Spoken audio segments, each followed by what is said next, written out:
Welcome to this in-depth look at the one profile line in human design. The one is the investigator. So this would be if you're a 1-3, a 1-4, a 4-1, or a 5-1. What makes today's video so cool is I went and interviewed a range of people with a 1 in their profile and asked them about certain themes and how it plays out in their lives. And so in today's videos, we're really going to get to see the one profile in action and how it really comes alive. So to give some context for the answers that they give in the interviews, I'd like to start by introducing our range of characters. Starting with me, if we haven't met, I'm Karen McMullen.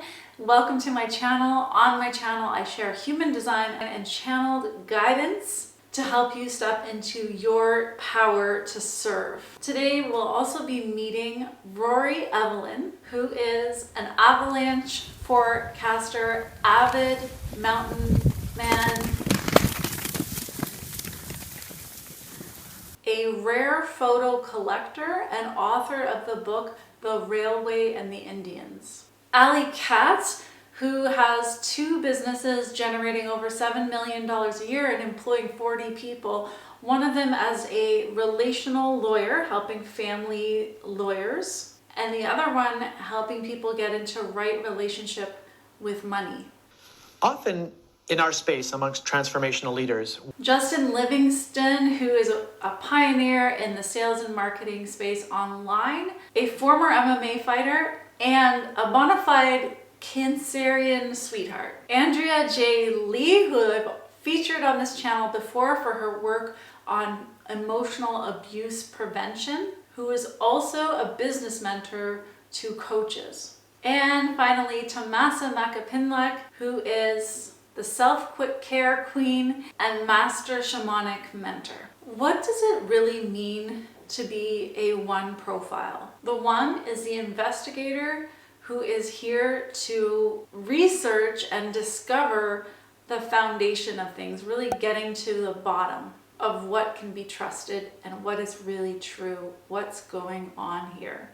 To me, being an investigator means that I've spent my whole life asking the question, what is real and true? What can I actually believe? And I have had to come to discover that for myself. Like I can't just, believe what somebody tells me. I found that I actually need to have the direct experience of it for myself. And so as a result of that, I've had a lot of lives in a way in this one life because I'm, trying out all these different things to see what is real and what is true, to then know that and then to be able to live my life based on that. For me to be an investigator for human design it's my way of sharing who I am. It's the voice that speaks inside of me. It's like my spirit. And when I listen to it, that's the message that it gives me. It's like my comfortable present moment when I'm in the present moment. And then that's what I hear. That's my calling, to go and be nosy.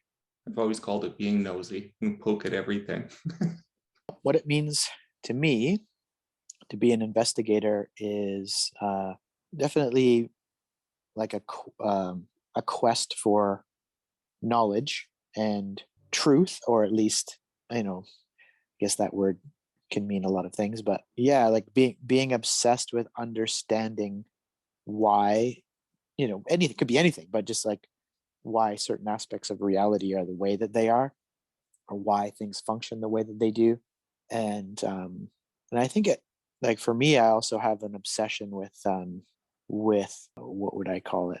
Honesty and fairness.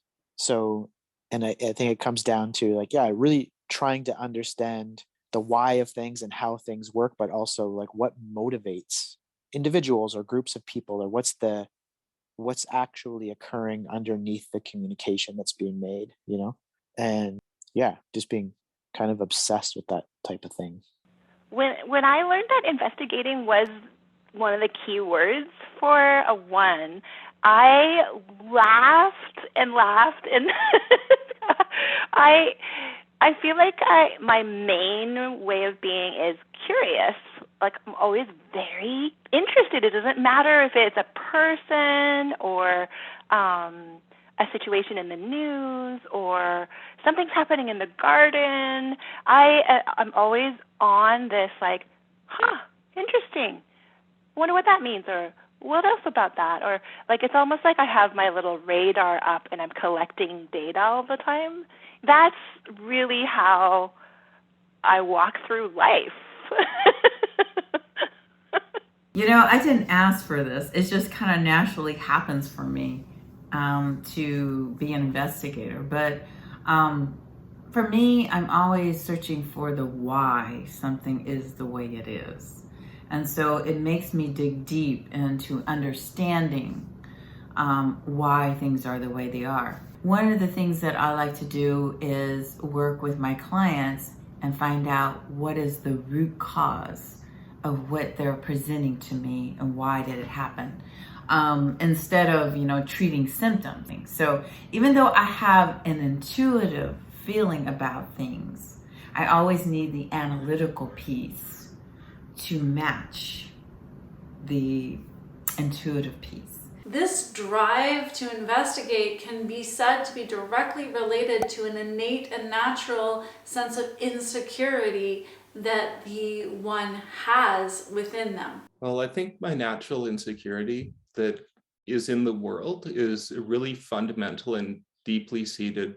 And I've gone so far to look at it in terms of atomic energy and things that have to do with quantum mechanics. And that's probably why I work with snow, because those things confirm the natural tendency that I have not to take anything at face value.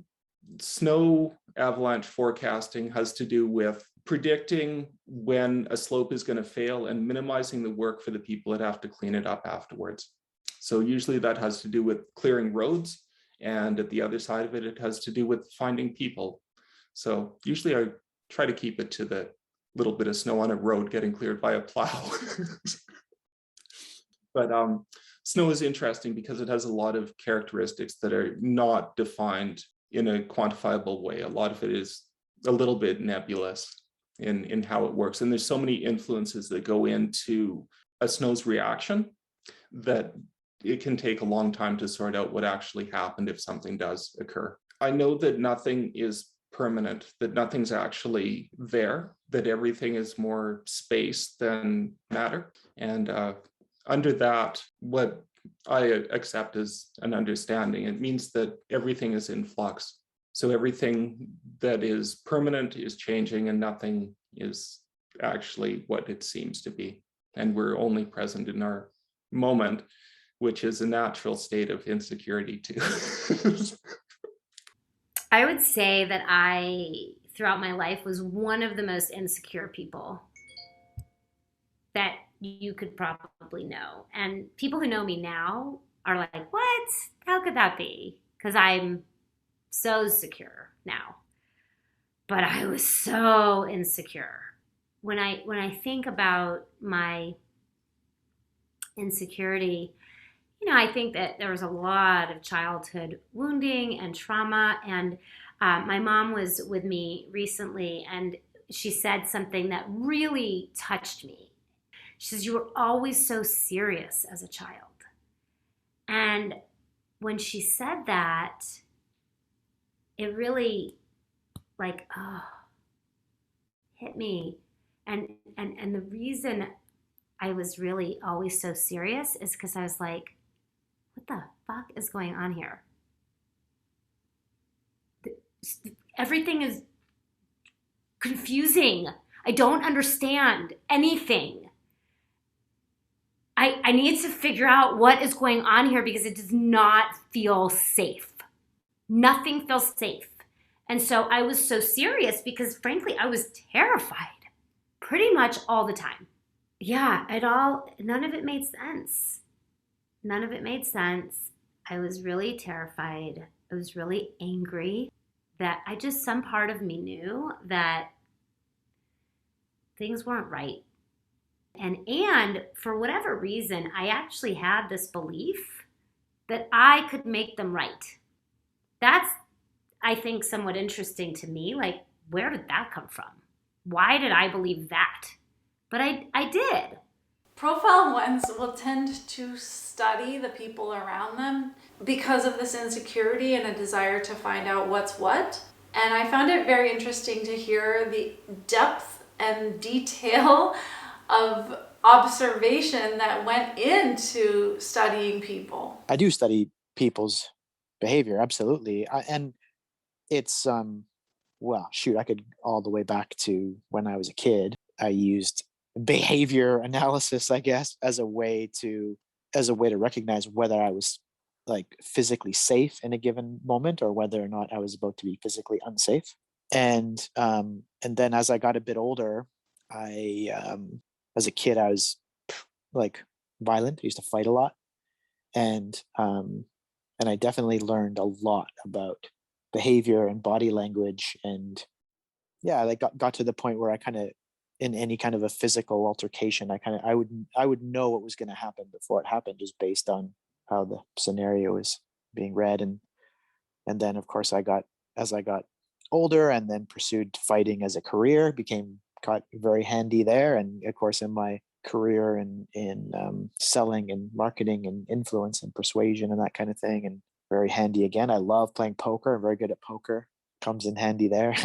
And yeah, I think for a lot of times I've studied it formally too, like things like body language and stuff. I would say that's like another, or has been different points in my life, an obsession to be able to read people. Interesting though, I also for a long time, not now, but considered it very important that I couldn't be read, which was interesting, which I think comes back to maybe some of the violent, some of the fighting stuff and poker and stuff like that but yeah, very interesting. Really interesting question. Do I study people's behavior and insecurity? Yes, I spend a lot of time being an observer, and I think a lot of people think that I'm shy and that I'm reserved, but that's not actually the case. I think a lot of it is, I didn't realize it, but I think a lot of what you're saying is really true, and that has to do with feeling how sincere someone is. That's really what I'm looking for. I try to be sincere, but if I'm with someone that I'm uncomfortable with, then I tend to pander more towards their expectations. So when I'm watching and being quiet and shy, I'm looking at all of body movements, interaction, space with furniture, all sorts of odd things, like how they react to light going on maybe, and it's just things that I notice when I'm uncomfortable. And then if I see someone that is comfortable and acting in a way that I feel, and I'm feeling comfortable as well, then I'm less likely to just sit and observe. I'm much more part of the party. And I think that's what it is. It's just like it's almost like little fibers of energy and stuff, like walking through spider webs, that it's uncomfortable until you get to the right place that you're supposed to be, and then I feel more comfortable. So it's like, I'm not shy, I just am uncomfortable being around you inauthentic people. Sometimes, yeah. My dog is the same way, actually. My dog's just like me. He's hilarious. And I don't necessarily know if I actually study people's behavior, but what I really do is I read people's energies. So when a person says something and I look at their actions, I look to see if they match. And really what I'm looking for is the energy matching. And if the energy doesn't match, because I look at the most subtle things, if the energy isn't matching, then I know that that person is not appearing authentic and transparent. And so there's something they're hiding. And I can tell by the stories and people's expressions on their faces, their body language, the way they act, the way they show up in the world, their way of being tells me a lot about who they are. The one is deeply empathetic, and when they're taking in the other, they're taking them in quite deeply. which is a natural gift. This means that even just being listened to by the one can be transformative for the other person, because it's not every day that you can feel so deeply listened to by another. I think in relationships what happens is I'm often listening for what I think is at the core of a person. It might not be their behavior or how they present themselves, but if I feel like I can listen for what's solid in them as far as their values, like I know I can count on this person to always tell the truth, or I can always count, that person is always going to do what they say. That person is always going to be hilarious. They're always going to say something funny to me, you know? And the sort of essence of that person becomes that solid thing that I can then relate to, and everything else is in relationship to that. And I mean, if I meet someone who I feel like is kind of a wriggly person who isn't really authentically showing me who they are, I feel like I can sense it. And I'm not super interested in being in a strong relationship with that person. I feel like I can't I can't grasp hold of the relationship. Hi, I'm just editing this video, and I want to emphasize this point that Andrea just made, because I think it's quite profound and exceptional that she's taken this idea of having an insecurity and this empathetic listening ear, and how she can really see and listen for what is solid and true in a person. It means that she can really see the essential self. So there's like this flip side of the insecurity, is that she can see what is secure and what is trustworthy within a person. And I really think that's so beautiful and such a gift that an investigator can give to other people, is like knowing what can be trusted in someone, because that's the truth of it, is that we all have wobbly parts of ourselves, but we also all have really solid parts of ourselves. Thank you, Andrea, for that. That's really cool. In their quest to find a foundation of security, the one will naturally seek out experts and trusted sources, and in the process, they become an expert and a trusted source themselves.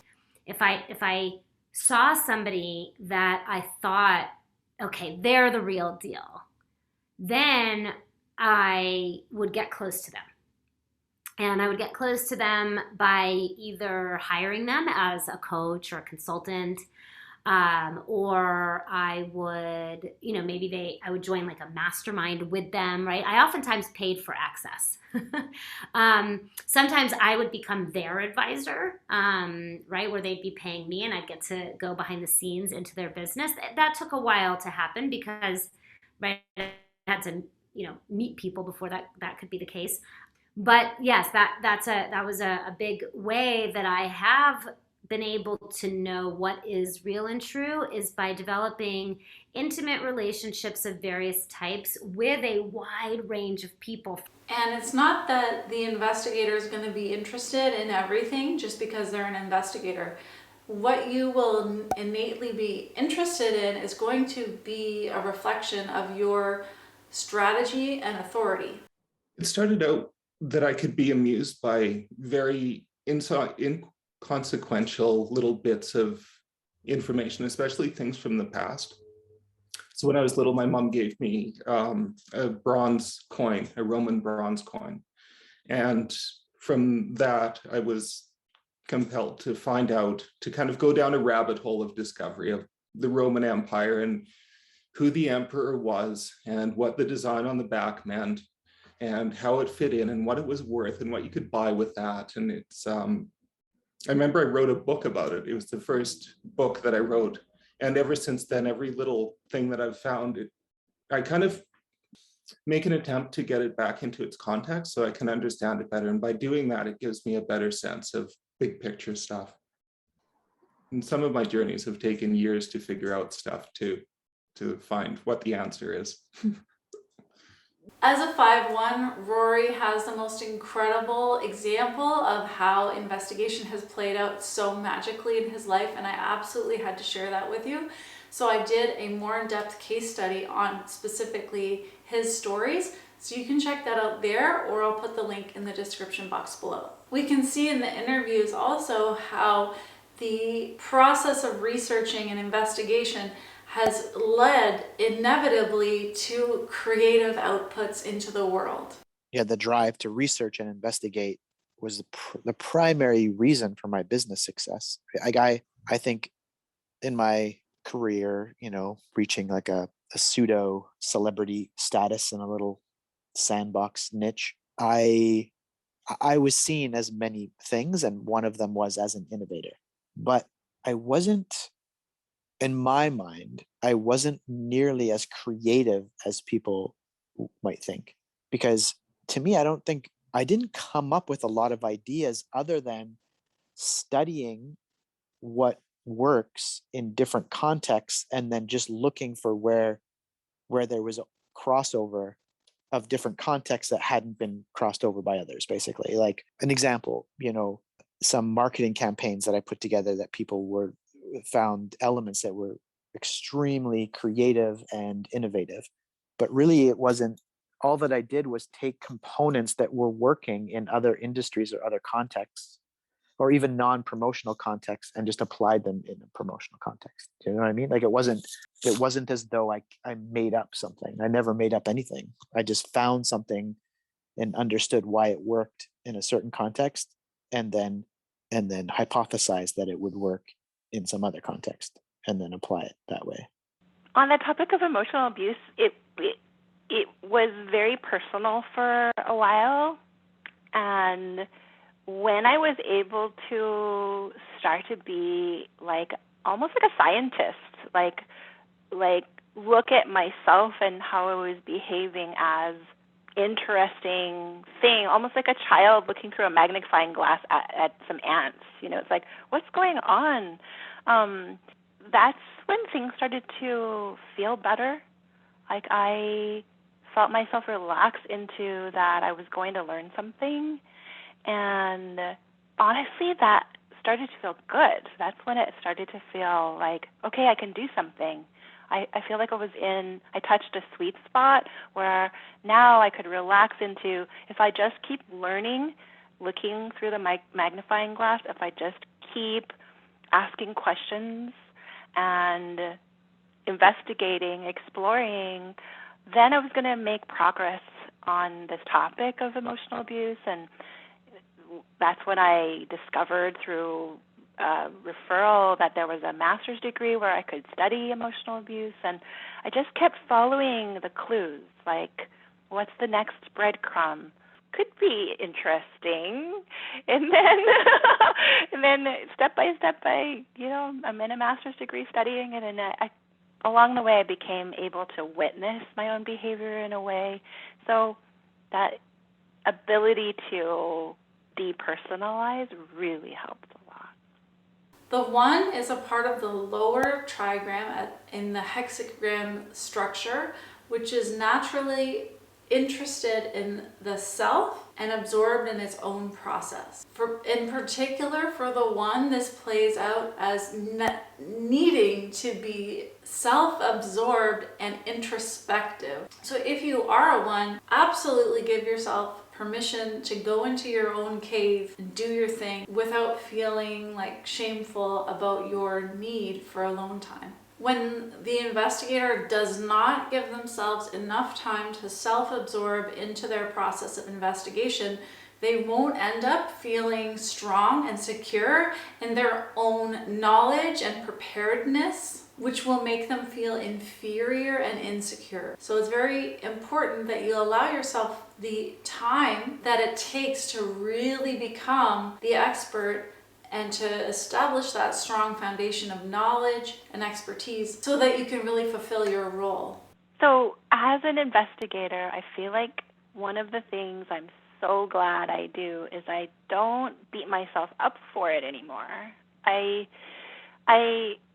feel like a lot of times I would value things, like I would value very tangible things in my personality, I'm fairly kind, I am reassuring, I can make someone laugh. But this like curiosity or tendency to always be exploring and searching for something, I didn't really like that. Like I was like, like make up your mind, just do something, But the process of exploring and investigating, I think I wish more of us would do more of it. It's like letting the question hang out and be a question for longer rather than just like find the answer, solve the problem, and move on. I feel like society maybe rewards that a little bit, but as an investigator, I feel like I've hit a place where now I can be like, well, I don't know.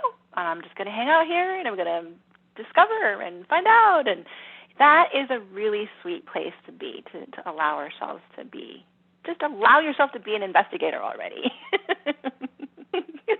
So it's always what you wish. It's like, really, can I just have like answers?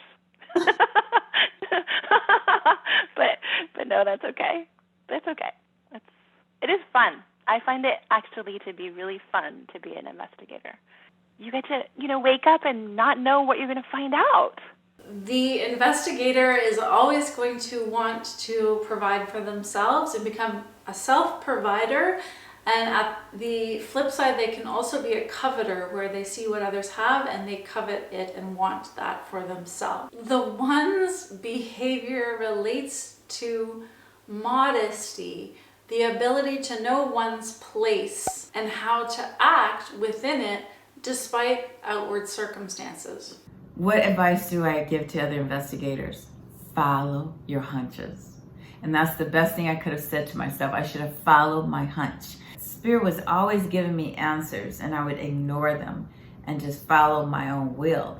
But what I began to understand is like all the answers were right in front of me and they were telling me something. You do know. You are good. You do have answers. Keep looking. Go deeper. Remember. In fact, that was a big part of it. Remember. But I didn't know what I was trying to remember. And, I think over time, now it makes sense. I hope today's video has inspired you to embrace yourself and the role that you're really here to play. I definitely encourage you to check out the other videos that I did about the profile one. And I can't wait to hear how this all lands for you, what it does inside, and how it inspires you. And I'm always here for readings. You can check out my website, KarenMcMullen.ca. It would be my absolute pleasure to support you. And until I see you again, take care.